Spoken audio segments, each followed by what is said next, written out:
दोस्तों ये नुब्रा वैली है जो कि लद्दाख में पड़ती है। अभी यहाँ का टेम्परेचर जो कि -15 के आसपास रहता है, आप देख सकते हो।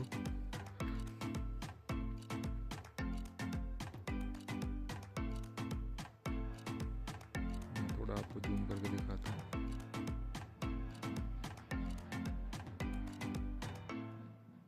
ये देखो जो आपको वाइट कलर का दिख रहा है, ये स्नोफॉल हुआ था कल।